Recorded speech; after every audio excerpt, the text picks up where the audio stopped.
Good morning. Hi, I'm Patty Elaine, and welcome back to 78 Reflections. Today we're going to jump right in to another Wobble reading. If you're not familiar with Wobble readings, it's a series I'm doing, and I have a little intro video that I'll link in the description box. And I'll also link Esther's video from the Mindful Tarot because this spread is her creation, and I'm just joining in for the fun. So the first card that I drew is for asking the question, what energy is showing up for me today?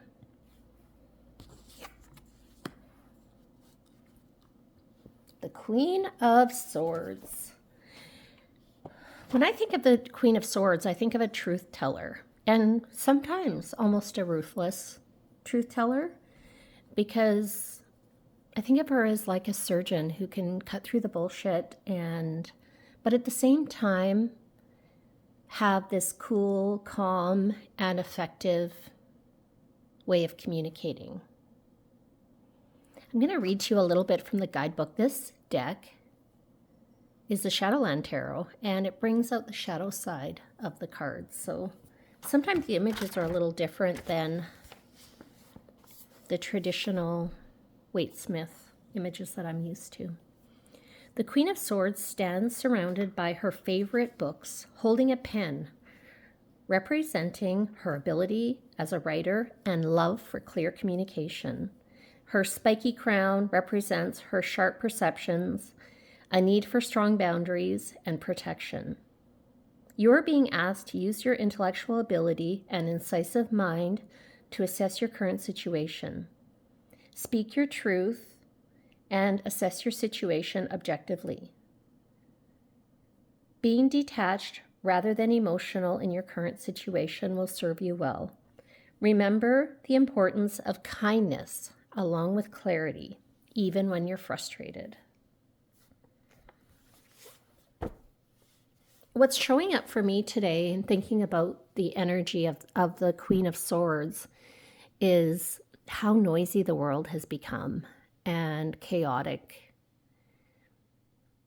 And there's always, the typical social media distractions. And part of what I'm doing with this Wobble reading is embracing what Esther talks about, shuffle, don't scroll. But I think it's hard right now with all of the distraction, all of the noise, to be cool and calm and objective with our thinking. So that's interesting. So the second card on the other side is what energy is competing with the energy of the Queen of Swords for me today? The Four of Pentacles. When I think of the Four of Pentacles, I know that a lot of people interpret it as greed, and I will say this image is also, I think, leaning into that interpretation. But I think of the Four as stability and the Pentacles as being our resources, things we can see, feel, touch. And so for me, the Four of Pentacles is about conserving resources, practically using our resources, assessing the management of my resources, stability.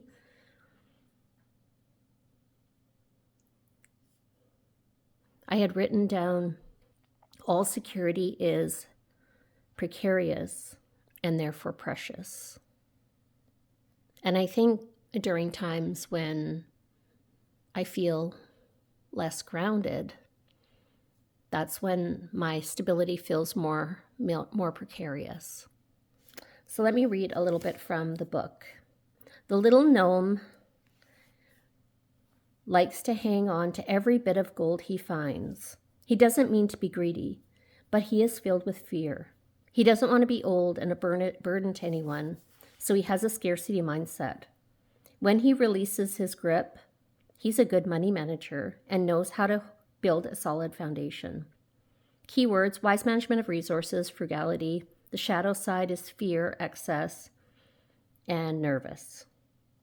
Take a moment to consider your relationship with money, security, and prosperity in general.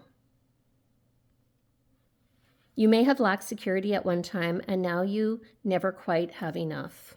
Excessive spending or holding on too tightly to resources can be based in fear, anxiety, or lack of a solid foundation.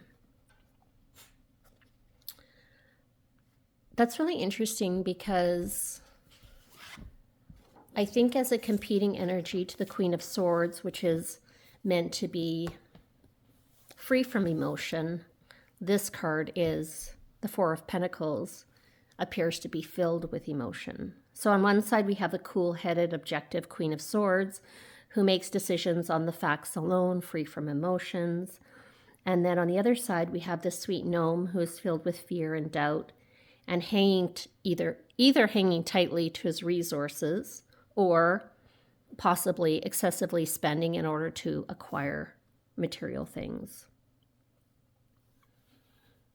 And I can see that showing up in my life as I am moving into my wise woman years, and you start to think about what the future is going to look like.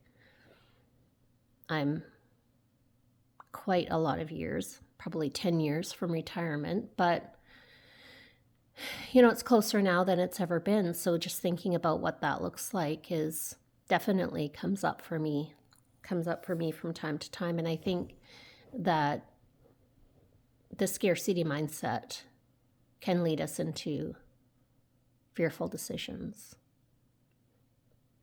So that's interesting. The third card in the middle is going to give us inspiration for a really good question to help us navigate these competing energies. Wow, so many court cards. The Mother of Cups, so that's the same as the Queen of Cups, and that came up very recently in the Shadowland Tarot, if not yesterday, the day before. Did it? Anyway, I know we've been seeing a lot of court cards, a lot of Queen energy. So the Queen of Cups for me is the healer. She's emotionally available and tender, deeply intuitive, and aware of what lies beneath the surface. She's empathetic and gentle, and kind, yet firm.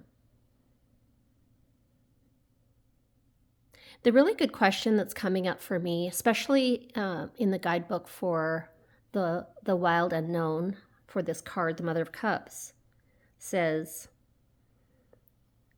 deeply intuitive and aware of what lies beneath the surface. I think the really good question that comes up for me is what is below the surface? So what's underneath these feelings of scarcity or potentially inability to think clearly because of all the noise? But there's also that same element of what came up for me yesterday with the Deer card and the Queen of Pentacles, which is that bit of a tough love mother. Even look at the stance of this bird. Is it a swan? I think it's a swan. But look at her stance with her wing up. So I think it's the kind but firm. And so I think there's value to contemplating what's underneath, but I also think there's value in not staying there, because for me, I find with processing difficult emotions, I find it's very important to acknowledge them. And because if I try to repress them, it's what we resist persists. And I almost feel like pushing down emotion, pushing down fear, pushing down insecurities makes those feelings stronger, whereas bringing them into the light, acknowledging them, can sometimes be the best step forward to releasing them. And I think just as our healer, our mother of cups, I think the Mother of Cups would encourage us not to stay in our fear, not to roll around in it and make that our focus. It's the, you know, when you have a small child and you teach them when they fall to say, I'm okay, and, you know, kind of do the, I'm okay. Not that you don't give them a hug and kiss their owies, but now it's time to move on. And so that's what's coming up for me with these competing energies of the Queen of Swords and the Four of Pentacles, is some element of contemplation, but also some element of, okay, that's enough now. It's time to move forward. Thank you for joining me today. And I hope, if you're still here, I hope you will like the video. I'm just trying to get started with a new YouTube channel, and it helps me, I've heard, if you like the video or leave a comment. So if you would do that for me, please. And I hope to see you again tomorrow for another Wobble reading.